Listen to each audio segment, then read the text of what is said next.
રામવાવ ગૌચર જમીન મુદ્દે આજે 18મા દિવસે સંતોષકારક કાર્યવાહી ન થવાની રાપર તાલુકા પંચાયત કચેરી ખાતે અન્નશન આંદોલન પર ઉતરેલ અરજદાર શિવુભા દેશડજી જાડેજાને વહીવટી તંત્ર દ્વારા ટીડીઓએ સમજાવી ફળનો સ્વીકાર કર્યો। સંપૂર્ણ દબાણો હજુ સુધી ખસી રહ્યા નથી, જેને લઈ હાલ માત્ર ફળનો સ્વીકાર કર્યો છે। જ્યાં સુધી તમામ દબાણો દૂર નહીં થાય ત્યાં સુધી અન્નજળનો સ્વીકાર કરશે નહીં।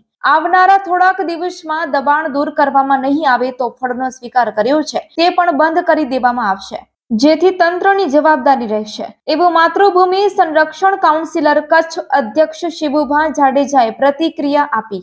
જાડેજા શિવુભા દેશડજી રામવાવ તાલુકો રાપર આજે આંદોલનનો 18મો દિવસ છે। અમે અન્નનો પણ હજી પણ દાણો કાંઈ લીધું નથી મોંમાં।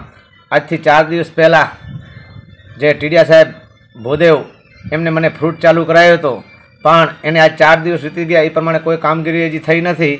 ટીડિયા સાહેબે મને લેખિત બાંહેધરી નહીં પણ મૌખિક બાંહેધરી પણ આપી હતી, પણ એમને તંત્ર જે રહ્યા એ ખાસ વાડિયામાં વાડું જ ખાલી હટાવી છે। ટીડિયા સાહેબને ખબર હોય કે ન હોય મને ખ્યાલ નથી, પણ જો આ આંદોલનની અંદર 4 દી થઈ ગયા છે, હવે નહીં કરે તો મંગળવારથી હું દૂધ કે ચાય કે બધું છોડી દઈશ અને કાંઈ પણ થશે એ જવાબદારી તંત્રની રહેશે, એ મારી વિનંતી છે।